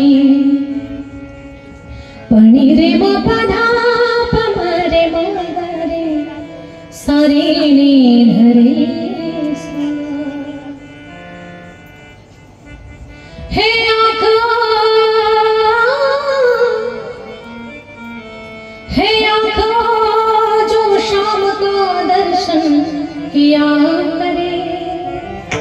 जागवतात संस्कार। हे शीश जो प्रभु चरण में वंदन किया करे, बेरुख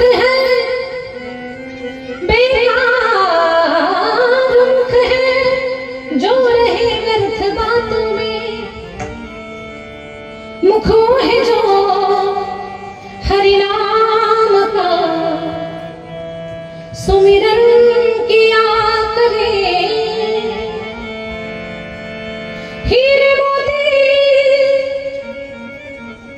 हीरे मोती से नहीं शोभा है हाथ की, है हाथ जो भगवान का पूजन किया करे।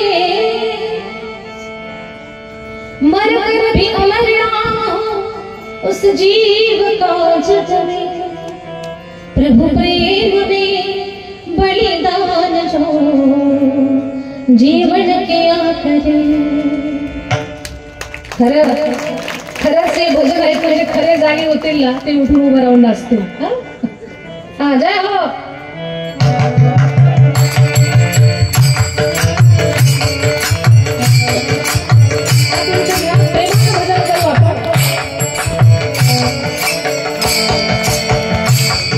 आज आषाढी कार्तिकी पंढरपूरची वारी साधू निर्धारी आनंद आहे। एकादशीचा महापर्व काळ आहे कार्तिकीचा। लाखोच्या संख्येने आज लोक पंढरपुरात आहेत, हजारोच्या संख्येने आज लोक भालेगाव बाजारमध्ये आहेत। त्या भक्तीच्या सोहळ्यामध्ये आपण सगळेजण आनंदानं एकाच अपेक्षा आहे संतांची, आपण स्वच्छंद मुक्त भक्तीच्या आनंदाने सहभागी व्हावं। टाळी वाजवा ज्यांना वाटतंय आणि सुखान उठून उभा राहून आनंद घेऊ शकतो, निर्भयतेने उभे राहू शकतात। ऐसे लागी लगन, ऐसे लागी लगन मेरा हो गई मगन, ऐसे लागी लगन मेरा हो गई मगन। हो गई गई हरी दिन गाने लगन, ऐसे लागी लगन मेरा हो गई मगन, ऐसे लागी लगन मेरा हो गई मगन।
आणि ज्यांनी विशेष आनंद घेतला त्यांच्यासाठी एकदा जोरात.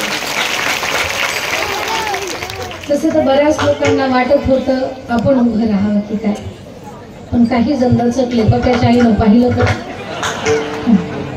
यांनाही वाटत होतं आपण पण उभं राहावं, पण पप्याचा बाप काय म्हणाल म्हणून काही घाबरून खाली बसले. काही उभे राहायचे, मागे पाहायचे, मागे कोणी आहे. चला, खूप आनंद वाटला मला. हाच उल्हास, ही जी एनर्जी आहे ना आपली भक्तीच्या ह्याच्यातले, ही श्रेष्ठ आहे, ही कौतुकास्पद आहे आणि ही भगवंताला आवडणारी आहे. तर मला सांगायचं एवढंच, संत जागवतात, आपल्याला जागवण्याचं काम करतात. बाबांनो, हात पाय कान नाक डोळे कशासाठी दिले त्याचा योग्य उपयोग करा. वेळेत जागे व्हा, वेळेत सावध व्हा. बऱ्याच लोकांना गाडी निघून गेल्यानंतर हात करायची सवय. थांबा ना, अरे काय थांबा ना, गेली ना गाडी, वेगळा अर्थ काढू नका. वेळ निघून गेल्यानंतर काही मजा नाहीये. संत आपल्याला वेळेत जाग करतात. बाबांनो, जागे व्हा. 10 वर्ष बालपण, 20 वर्ष तारुण्य, अंगी भरला मदान,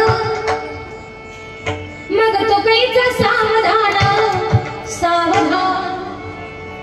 कधी आपण भजन करणार आहोत, कधी जागे होणार आहोत, कधी सावध होणार आहोत. ऐका, 30 वर्ष होती, दारापुत्र मागे फिरती, प्रपंच लागे पाठी, मग तो कैचा परमार्थी.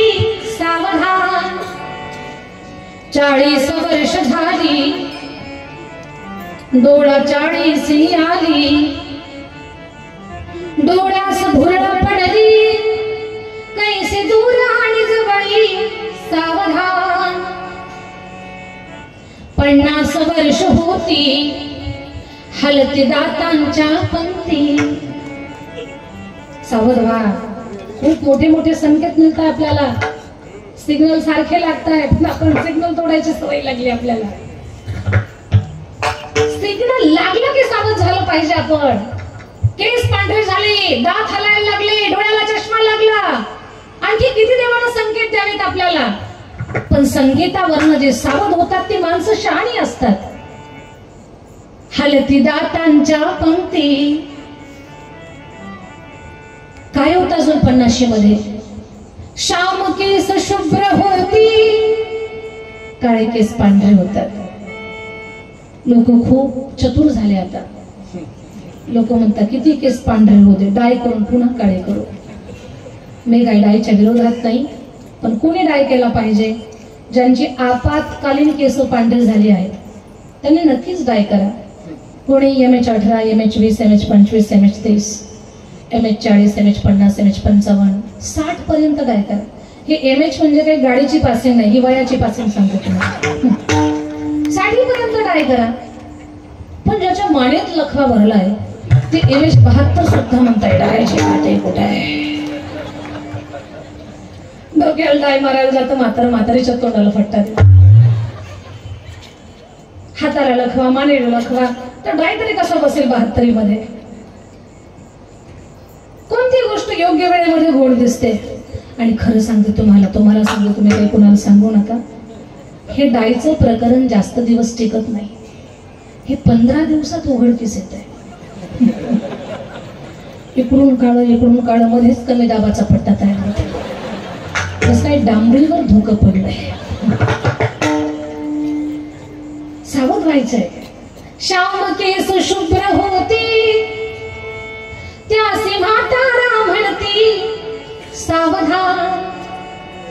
60ची बुद्धी नाठी, मग हात आली काठी.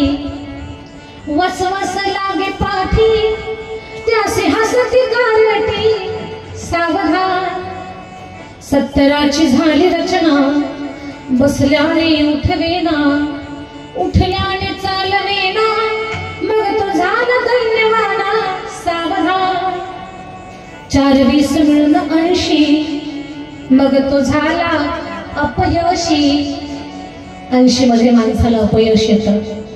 वयाच्या 80 मध्ये माझ्या ताईंनो स्वयंपाकघरात लक्ष घालायचं नाही. सुनबाईनं भाजीला तेल किती घातलं, शेंगदाणे किती घातले, शपथ आहे तुम्हाला माझी. अजिबात पाहायला जाऊ नका. वयाच्या 80 मध्ये तुम्ही स्वयंपाकघरात लक्ष घालायचं नाही आणि वयाच्या 80 तुम्ही कुणाची लग्न जुळवायला जायचं नाही.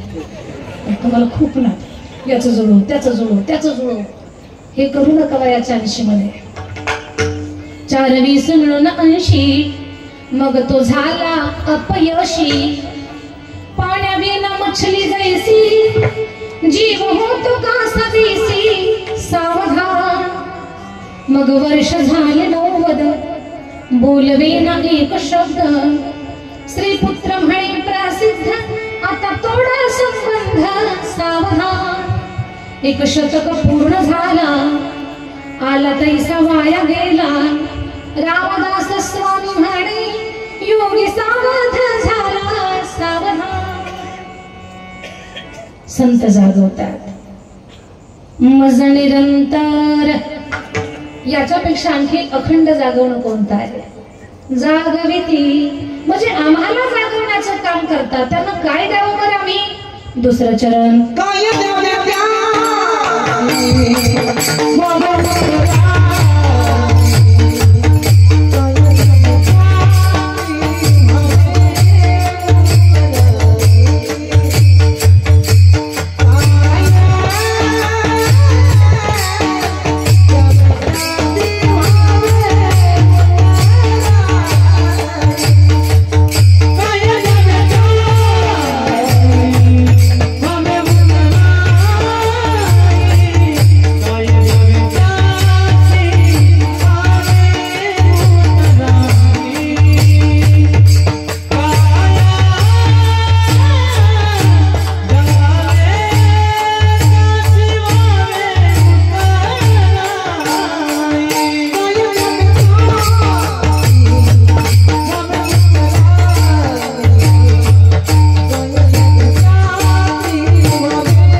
संतांच्या ऋणातून आम्ही उतराई कसे होणार? काय द्यावे त्याचे व्हावे उतराई. जीव जरी काढून ठेवला तरी तो कमीच आहे. ठेवीत हा पायी जीव थोडा. राष्ट्रपुरुष असतील, संत असतील, आपले आई वडील यांच्या ऋणातून आपण कधी उतराई होऊ शकत नाही, कधीच नाही. म्हणून उभं आयुष्य देव ऋण, ऋषी ऋण आणि पितृ ऋण माणसाला फेडत राहावं लागतं. त्या ऋणातून आपण कधी उतराई होऊ शकत नाही. आज हा एवढा थाटातला सप्ताह, गळ्यातली माळ, भाळावरचा टिळा, हे जे सगळं आपली श्रीमंती, आपलं वैभव, आपल्या संस्कृतीचं जाण, आपल्या परंपरा जशाच तशाच्या टिकून आहे. हे आपल्याला बहाल करणारे त्यांचा उपकार आपल्यावरती फार मोठा आहे. कोण आहेत ते? आपल्या गळ्यामध्ये माळ, आपल्या गळ्यात टाळ, भाडावर बुक्का, कपाळावर कुंकू, दारामध्ये तुळस, मंदिरावर कळस, महिलांच्या नाकात नथ आणि पुरुषांच्या ओठावर मिशी. कोणामुळे जिवंत असेल तर केवळ महाराष्ट्राचे राजे छत्रपती शिवाजी महाराजांच्यामुळे. जीवाचं रान केलं महाराजांनी. 50 वर्षाच्या आयुष्यामध्ये 16व्या वर्षी स्वराज्य स्थापनेची शपथ घेतली. पुढचे 35 वर्ष अहोरात्र सह्याद्रीच्या दऱ्याखोऱ्यातून प्रवास केला, रात्र आणि दिवस. कधी पौर्णिमा कळाली नाही, कधी अमावस्या कळाली नाही, कधी प्रतिपदा कळाली नाही, कधी चतुर्थी कळाली नाही. रात्र दिवस, ऊन वारा पाऊस या तिन्ही निसर्गाच्या स्थितीला झुंज देत अरिष्ट असुरी शक्तींना झुंज देत होते महाराज.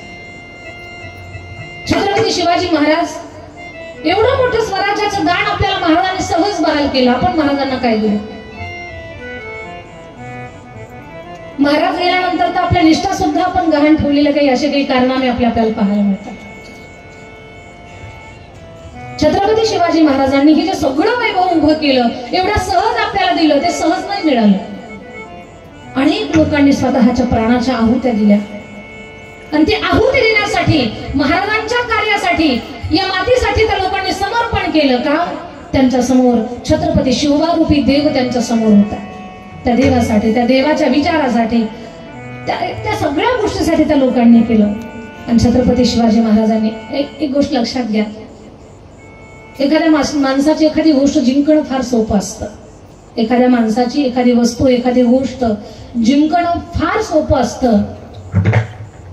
इथपर्यंत की दुर्योधनाने जुगाराच्या डावात द्रौपदी सुद्धा जिंकली होती, पण धनसंपत्ती तर बाजूलाच ठेवा. एखादी वस्तू जिंकणं फार सोपं असतं, पण एखाद्या व्यक्तीचा व्यवहारात विश्वास जिंकणं हे फार कठीण असतं. फार कठीण असतं. विश्वास जिंकणं हे सोपं नाहीये. आणि विश्वास जिंकला या मातीतल्या लोकांचा कोणी? छत्रपती शिवाजी महाराजांनी. आणि त्या विश्वासाच्यासाठी, त्या विश्वासाच्या बळावर लोक प्राण सुद्धा द्यायला तयार झाले. म्हणजे विश्वास प्राणापेक्षा फार मोठा होता. सांगू तुम्हाला, या जगामध्ये जीवन जगत असताना विश्वास ठेवण्यासाठी आपल्याला एखादा विश्वासपात्र माणूस मिळाला ना, त्या दिवशी समजावून घ्यायचं आपल्याला या जगात देव भेटला. कारण ती गोष्ट फार दुर्मिळ आहे. विश्वास ठेवायचा कुठे, ती गोष्ट दुर्मिळ आहे. तशी व्यक्ती मिळाली की समजावं देव भेटला. छत्रपती शिवाजी महाराजांवरती विश्वास ठेवला, सगळ्यांचा विश्वास जिंकला महाराजांनी आणि स्वराज्याचं तोरण बांधलं. ते सहज नाही, खूप प्रयत्नानं, खूप कष्टानं. ध्येय वेडे होते महाराज तुमच्या आमच्यासाठी. आणि त्या सगळ्या कृतीमध्ये स्वार्थ अगदी गवताच्या काडी एवढा नव्हता. तर या गोरगरीब लोकांना स्वतःच्या परंपरा जपता याव्या त्याच्यासाठी. म्हणून तर महाराजांच्या कार्याचे गुणगौरव पोवाड्याच्या माध्यमातून गातात. आजही जग म्हणतंय, अशा वाघिणीचा तो छावा,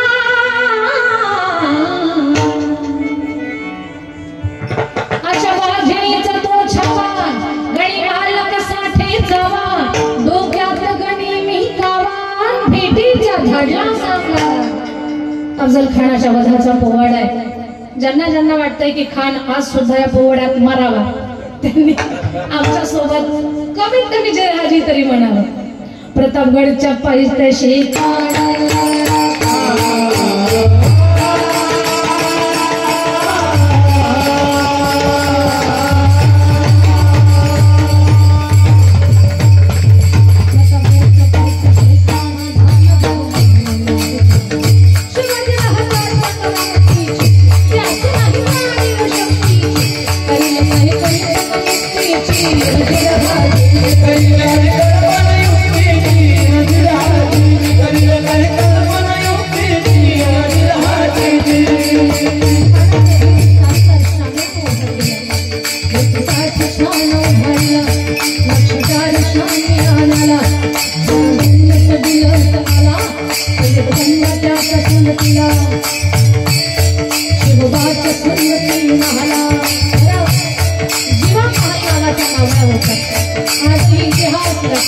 होता जीवा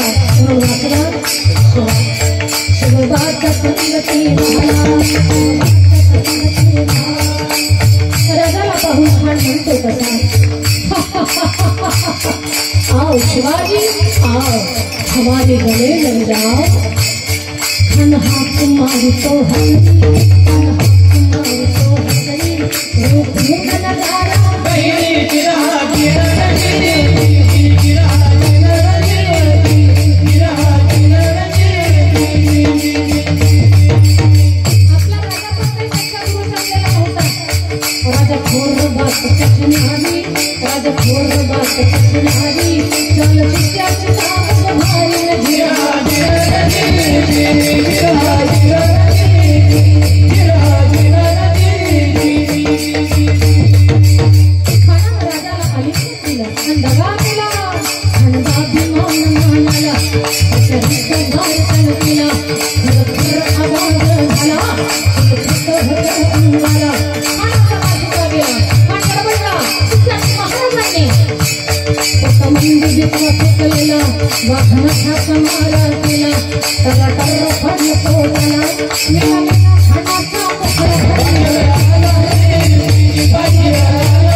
प्रतापगडचे युद्ध झाले,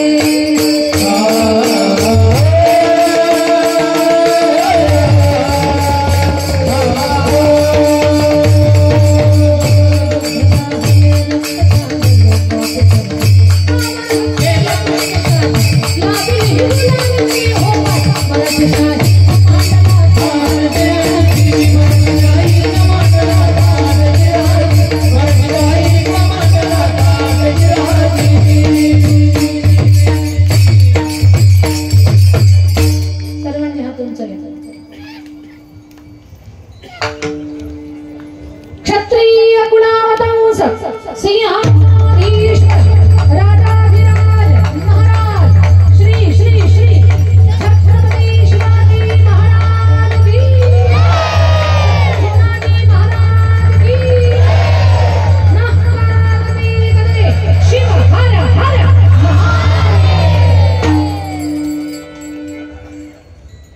दोन्ही गायकांसाठी तर आपण टाळी वाजवणारच आहोत, पण पोवाडा सुद्धा तेवढ्या सुंदर वाजवणाऱ्या आमच्या मृदंगाचार्य दादांसाठी सुद्धा काही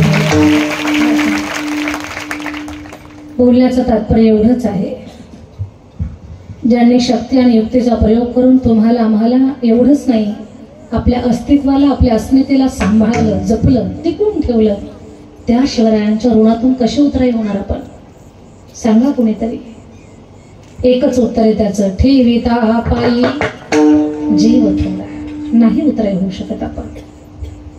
संतांच्या सहज बोलण्यातून जगाचं कल्याण आहे, सहज बोलणे हे तो उपदेश करुणी सायास शिकविते. कारण साधू संतकण एवढं मृदू एवढं करुणेनं भरलेलं आहे. तुका म्हणे वत्स धेनू वेचे चित्ती तैसे मज येते सांभाळीत. विढोबार कुमार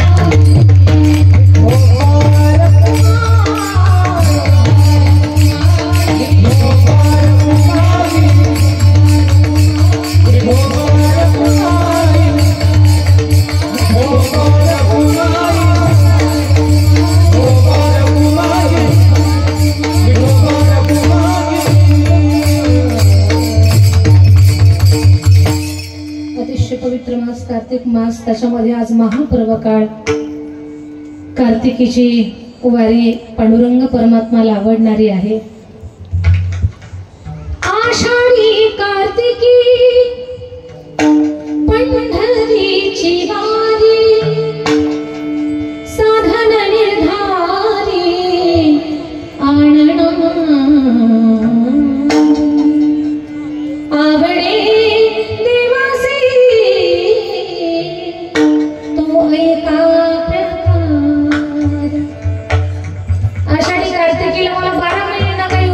आषाढी कार्तिकीला या.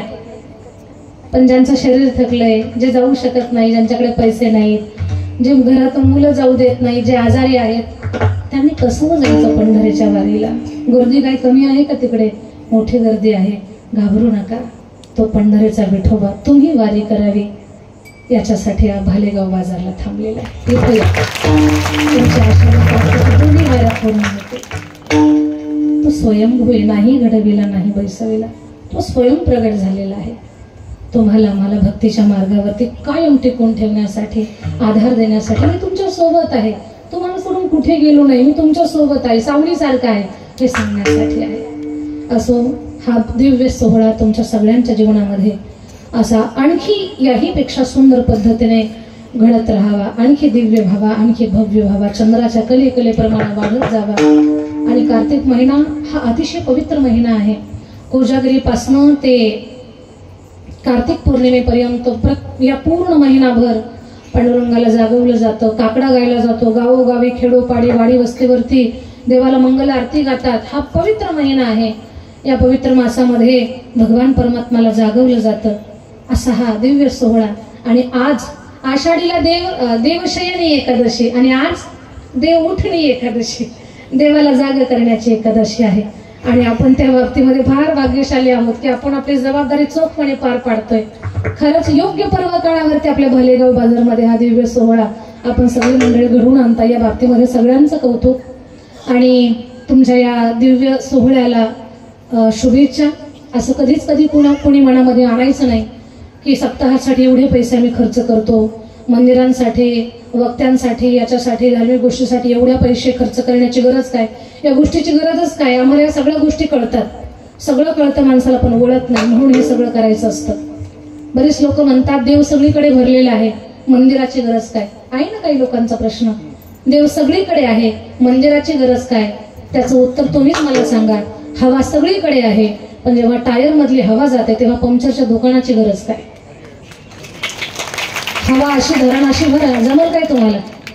कुठे जावं लागतं, पंक्चरच्या दुकानावर जावं लागतं. हवा सगळीकडे असताना सुद्धा पंक्चरच्या दुकानावर जाणं जसं गरजेचं आहे, तसं जीवन जगत असताना आत्मविश्वास रूपी हवा कमी होते ना, तेव्हा मंदिराचीच गरज असते. दुसरा कुठला पर्याय नसतो आपल्याकडे, त्याच्यासाठी मंदिर असतं. म्हणून कधीच मनामध्ये आणायचं नाही की मंदिराला खर्च करण्याची गरज काय, सप्ताहाला एवढा खर्च करण्याची गरज काय. ही याला गरज समजू नका, हे आपल्या जीवनातलं सौभाग्य समजा की देवानं आम्हाला पात्र समजलं, आमचं ओंजळ घर धान्य घेतलं, आमच्या खिशातला रुपया घेतला, आमचा वेळ या कार्यात लागला, हे भाग्यवान समजा स्वतःला. धनवान खूप पडले, पण जे पुण्यवान आहेत त्यांचाच पैसा इकडे येणार आहे. ज्यांचं पुण्य शिल्लक नाही, किती धनवान असले तरी ते इकडे येऊ शकत नाही, त्यांना वेळच भेटणार नाही इकडे. म्हणून आपण स्वतःला भाग्यवान समजा. कुठल्याही प्रकारचा विकल्प सत्कर्म करत असताना मनात कधी आणायचा नाही, कधीच आणायचं नाही. हे तुमचं कार्य असंच वाढत राहावं ही शुभेच्छा आपल्या सगळ्यांना. आणि एका मिनिटामध्ये सांगेन, येणाऱ्या 18 नोव्हेंबर पासून 25 नोव्हेंबर पर्यंत, म्हणजे आता येते 18, येणारी 18 नोव्हेंबर ते 25 नोव्हेंबर जिथे आम्ही राहतो त्या गावाचं नाव आहे चकलंबा, तालुका गेवराई आहे, जिल्हा बीड आहे. चकलंबा गावी फार जुनं देवस्थान आहे, सद्गुरू कल्याण स्वामी महाराजांचं. कल्याण स्वामी महाराजांची संजीवनी समाधी आहे ज्ञानोबरायांसारखी. दत्त महाराजांचा अनुग्रह जनार्दन स्वामींना, जनार्दन स्वामींचा अनुग्रह शांतीब्रह्म एकनाथ महाराजांना, शांतीब्रह्म एकनाथ महाराजांचा अनुग्रह दंडवत स्वामींना. दंडवत स्वामी म्हणजे ज्यांनी मेलेलं गाढव जिवंत केलं. आणि दंडवत स्वामींचा अनुग्रह कल्याण स्वामींना. ती कल्याण स्वामींची सेवा आणि परंपरा आमच्यापर्यंत चालत आली. त्या संस्थांचे उत्तराधिकारी आमचे भाऊ आहेत, पण आम्ही सुद्धा संस्थांची सेवा करण्यासाठी जीवन या पद्धतीने समर्पित केलं. खूप जुन्या परंपरेत, उज्ज्वल परंपरेमध्ये सेवा करण्याचं सद्भाग्य प्राप्त झालं. जुनं देवस्थान होतं, जुनं मंदिर होतं, मोडकळीस आलेलं होतं, पडझड चालू झालेली होती. कल्याण स्वामी महाराजांच्या समाधी मंदिराचा जीर्णोद्धार व्हावा, त्या मठाचं बांधकाम व्हावं. जवळ रुपया नसताना सुद्धा ते स्वप्न पाहिलं होतं. चांगली स्वप्न जेव्हा आपण पाहतो ना, तेव्हा ती स्वप्न पूर्ण करण्याचा ध्यास आपल्यालाच नाही तर देवाला सुद्धा लागत असतो. काही जवळ नसताना स्वप्न पाहिलं की मंदिर व्हावं, कीर्तन करता येऊ लागलं, गायन जमू लागलं. जेव्हा लोक कथा कीर्तनासाठी बोलवायला लागली, लोकांना सांगत गेलो की आम्हाला मंदिर बांधायचं, आम्हाला मदत करा. लोक मदत करत गेली आणि लोकांच्या मदतीतून, कुठला राजकीय शासकीय फंड नाही, लोकांच्या मदतीतून कोट्यावधी रुपयाचं मंदिराचं बांधकाम चकलंबा या गावी कल्याण स्वामी महाराजांचं पूर्ण झालं. लोकांच्या मदतीतून कुणी रुपया दिला, कुणी 10 रुपये दिले, कुणी 1000 दिले, कुणी लाख रुपये दिले. मंदिर आणि इतर आवारा चांगल्या पद्धतीने बांधकाम, आता फक्त 10-20% बांधकाम बाकी आहे. बाकी फार सुंदर तिथं कल्याण स्वामी महाराजांच्या परिसरात वैभव उभं राहिलेलं आहे. महाराजांच्या कृपा आशीर्वादानं मागच्या 16 वर्षापासून मराठवाड्यातली पहिली आणि महाराष्ट्रातली सगळ्यात मोठी मुलींची वारकरी शिक्षण संस्था चालवण्याचं सेवा कार्य तिथे महाराजांनीच करून घेतलं. खूप साऱ्या मुली कीर्तनकार, गायक, वादक. महाराष्ट्रात असा एकही जिल्हा राहिला नाही की तिथलं लेकरू तिथे शिकायला नाही. ज्ञान घेतात लेकरं, चांगल्या पद्धतीने प्रवास करतात. आंध्र, कर्नाटक, खाली बसलेली कन्या तर तेलंगणातली आहे. 2-3 दिवसांनी त्याच्यात तिकडे माझं कीर्तन आहे. म्हणजे बेळगाव, कर्नाटक, तेलंगणा, मध्य प्रदेश, गुजरात याही प्रांतातून ज्यांना मराठी जमतं अशा मुली तिथे कथा कीर्तन शिकण्यासाठी आहेत. खूप मोठं सेवा कार्य तिथे चालू आहे. फक्त जेवणाचा खर्च त्या तत्वावरती त्यांना शिकवल्या जातं. त्यांनी घडावं ज्ञानोबा तुकोबाराच्या विचाराची उपासना आणि जोपासना करावी. खूप मुली घडतात. छोटी लेकर खूप गातात, मुली पखवा जाजवतात, मुली कथा करतात. ही माझी योग्यता नाहीये, महाराज ते सगळं करून घेत आहेत आणि ते सेवा कार्य अखंड अविरतपणे जोपर्यंत महाराजांची इच्छा आहे तोपर्यंत ते चालू राहील. असं सुंदर कार्य त्या गावी चालू आहे. चकलंबा या भूमीमध्ये संस्थेमध्ये अभ्यास करत असताना मुलगी जर चुकली, खोडी केली, छडीची शिक्षा नाही तिला. तिनं 11 वेळा हरिपाठ करावा, नाही तर 51 वेळा हनुमान चालीसा म्हणावा. नाही जमलं तर 11,000 नामस्मरण करावं, तेव्हाच तिला चुकीला माफी, नाही तर तिला तशी माफी नाही. अशी काही सूत्र लावून दिली. एकादशीच्या दिवशी असा नियम आहे की आज फक्त नामस्मरणच करायचं आणि संध्याकाळी सगळ्यांचं नामस्मरण मोजायचं. सुट्टीला गेलं तरी घरी नामस्मरण करायचं आणि फोनवरती मेसेज पाठवायचा, दीदी आज आम्ही एवढं नामस्मरण केलं. या गोष्टीचा खूप आनंद वाटतो मला. हे तुम्ही माझं कौतुक करा म्हणून तुम्हाला सांगत नाही, याच्यातून आपण काहीतरी प्रेरणा घ्यावी याच्यासाठी हे सगळं मी सांगत आहे. आणि संस्थांच्या अंतर्गत हे जे काही सात्विक धार्मिक उपक्रम घडत आहेत ही सगळी कल्याण स्वामी महाराजांची कृपा आहे. महाराजांचं जागृत देवस्थान आहे. काहीच नसताना महाराजांनी, आमची कुवत नसताना, पात्रता नसताना एवढ्या सगळ्या लोकांचं बहुसंख्येनं आम्हाला प्रेम दिलं, माया दिली. काय कमी केलं महाराजांनी? बस त्या महाराजांचा कलशारोहण सोहळा येणाऱ्या 18 नोव्हेंबर पासून आहे. 18 नोव्हेंबर ते 25 नोव्हेंबर या पुण्यपर्व काळावरती कलशारोहणाचा भव्य सोहळा आयोजित केलेला आहे. आपण सगळ्यांनी त्या कार्यक्रमासाठी यावं. या व्यासपीठावरनं सगळ्यांनी निमंत्रण देते. असं कोणी समजू नका की आम्हाला कुठं पत्रिका आली, हीच पत्रिका समजा आता. सगळ्यांनी या. जी म्हातारी माणसं आहे ज्यांना प्रवास सहन होत नाही त्यांनी मोबाईलवरती अपडेट राहा. कलशारोहण चालू झाला की आपण इकडे पहा. खूप चांगलं नियोजन केलंय. रोजचा कीर्तनाचा हार पंढरपुरातूनच यावा अशी व्यवस्था केलेली आहे. रोजच कीर्तनकारांचं स्वागत, गुणवान मंडळीचं स्वागत, महाराष्ट्रानं कौतुक करावं अशा पद्धतीचं सगळ्यांचं स्वागत आहे. लाइटिंग व्यवस्था एवढी सुंदर आहे की आषाढी सोहळ्यामध्ये पंढरपूरला ज्यांच्याकडे लाईटची जबाबदारी आहे त्यांना आपल्या लाइटिंगचं काम दिलेलं आहे. एवढा सुंदर सोहळा. आणि असे सोहळे माझ्याकडनं पुन्हा होतील का नाही मला काही माहिती नाही. आता खूप प्रयत्न करून महाराजांच्या कृपेनं एकदा महाराजांना आनंद वाटावा, समाधी डोलावी, महाराज खुश व्हावे याच्या सगळी खटाटोप चाललेली आहे माझी. आणि 11 कोटी नामजप ठेवलाय तिथे. 11 कोटी नामस्मरण झालं पाहिजे त्या काळखंडामध्ये.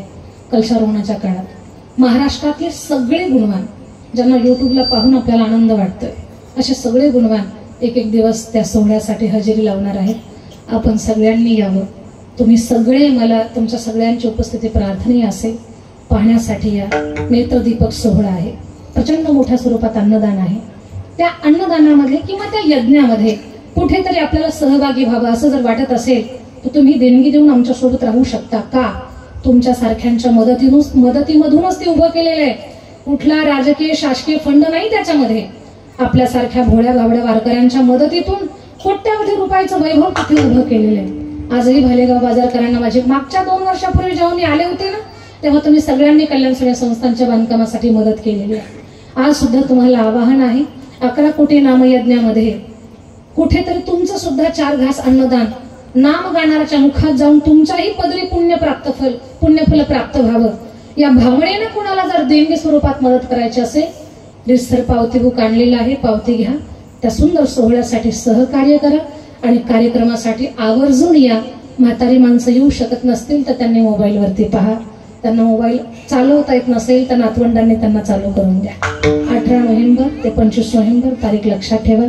झालेली सेवा सोनाजी महाराज भगवान पांडुरंग परमात्मा यांच्या चरणावरती अर्पण करून वाणीला विराम देते. नियोजित वेळेपेक्षा 20 मिनिटं मी तुमची जास्त घेतली, त्याच्याबद्दल क्षमा असावी. वयस्कर माणसं माझ्या समोर आहेत. कुणाला पाठीचा त्रास असतो, कुणाला गुडघ्याचा त्रास असतो, कुणाला झोपेचाही त्रास असतो. माझ्यामुळे त्रास झाला असेल, क्षमा असावी.